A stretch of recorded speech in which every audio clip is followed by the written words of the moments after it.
سنن ابی داؤد کتاب الطہارت بابن فی الغسل من الجنابہ حدیث نمبر 248 ہے. حضرت ابو ہریرہ سے روایت ہے نبی صلی اللہ علیہ وسلم فرمایا ان تحت کل شعرۃ جنابہ، ہر بال کے نیچے جنابت ہوتی ہے. جب غسل واجب ہو جائے ہر بال کے نیچے جنابت ہوتی ہے. فرمایا فغسل الشعر وانقل البشر، خوب اچھی طرح بالوں کو دھو لو، جلد کو صاف کر لو.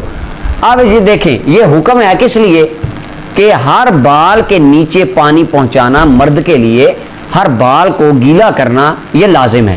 اگر پانی سر کے بالوں کا حصہ خشک رہتا ہے تو غسل نہیں ہوتا اس کے ساتھ.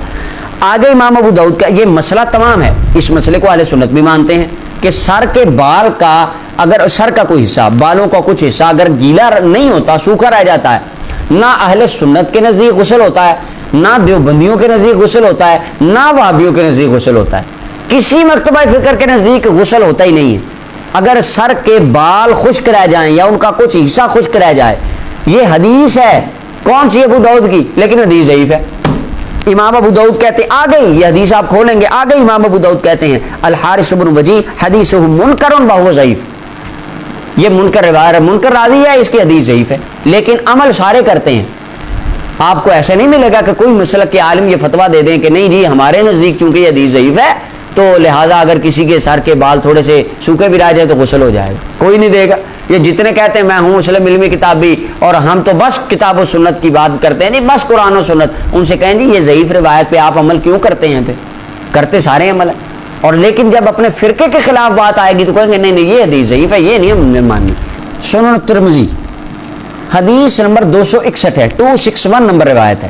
عبداللہ ابن مسعود فرماتے ہیں نبی صلی اللہ علیہ وسلم فرمایا جب تمہارے سے کوئی ایک بندہ رکوع کرے وہ رکوع میں جا کے سبحان ربی العظیم 3 بار کہے، اور وذالک ادنیٰ یہ ادنا درجہ ہے، جب سبحان ربی الاعلیٰ سجدے میں جائے 3 بار کا یہ ادنا درجہ ہے. امام ترمذی فرماتے ہیں لیس اسنادہ بمتصل، اس کی سند متصل نہیں ہے، سند منقطع ہے، حدیث ضعیف ہے روایت.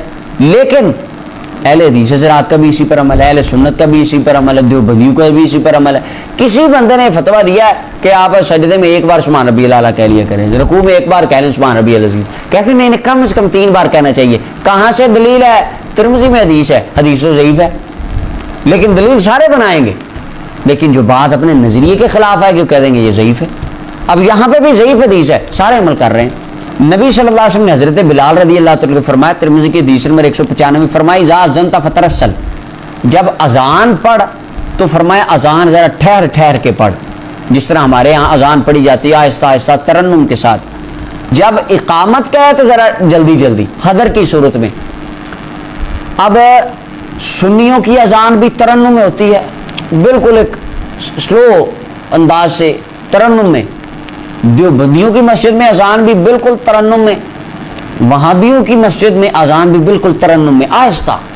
سارا ہر یعنی لوگ تمام قسم کے افراد یہ کوشش کرتے ہیں کہ اچھی سے اچھی خوبصورت اذان پڑھیں. اقامت سنیوں کی مسجد میں بھی جلدی پڑھی جاتی ہے، اللہ اکبر اللہ اکبر اللہ اکبر، جلدی جلدی. اذان آہستہ آہستہ. دیوبندیوں کی مسجد میں چلے جائیں وہاں بھی ایسے، اہل حدیث وہابیوں کی مسجد میں چلے جائیں وہاں بھی ایسے. حدیث ضعیف ہے، حدیث ضعیف ہے. اور یہ اس کو اہل حدیث حضرات کے علماء نے ضعیف کہا ہے. یہ میرے سامنے صلاۃ الرسول ہے، مولانا محمد صادق سیالکوٹی صاحب کی کتاب ہے، اور اس کے اوپر فوائد و تعلیق غلام مصطفیٰ ظہیر کی ہیں اور تحقیق و تخریج ابو طاہر حافظ زبیر علی زئی صاحب کی ہیں. یہ اہل حدیث مکتبہ فکر کی کتاب ہے، اور اس کے اندر صفحہ 123 کے اوپر انہوں نے لکھا ہے، اور آگے 1 نمبر حاشیے میں کہا یہ روایت ضعیف ہے. اہل حدیث وہابی حضرات کے عالم علامہ نذیر حسین دہلوی صاحب فتاوی نظیریہ کی پہلی جلد میں لکھتے ہیں ضعیف حدیث اعمال میں معتبر ہے اور یہ موضوع نہیں ہوتی. یعنی وہ جو کہتے ہیں نا جھوٹی ہے، کہتے ہیں یہ موضوع نہیں ہوتی. آگے اسی فتاوی ثنائیہ کے اندر مولانا ثناء اللہ امر تسری صاحب، بہت بڑا نام ہے اہل حدیث مکتبہ فکر میں ان کا، یہ کہتے ہیں حدیث 73 فرقوں والی صحیح نہیں مگر بناوٹی بھی نہیں، کیونکہ بناوٹی موضوع کو کہتے ہیں، البتہ یہ روایت ضعیف ہے.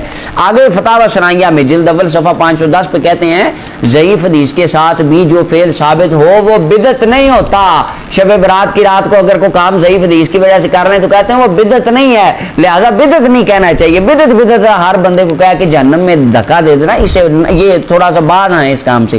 اور آگے فتاوی ثنائیہ میں یہ بات آج سے تقریباً 2 سال قبل میں نے کی تھی تو اس کے اوپر بھی کچھ دوستوں نے کہا کہ آپ سبحانک اللہ کو ضعیف سمجھتے ہیں. بھائی ہم تو اہل سنہ ہیں, ہم نے کیا کسی کو ضعیف سمجھنا ہے؟ ہمارے نزدیک تو ضعیف حدیث بھی فضائل اعمال میں قابل قبول ہوتی ہے.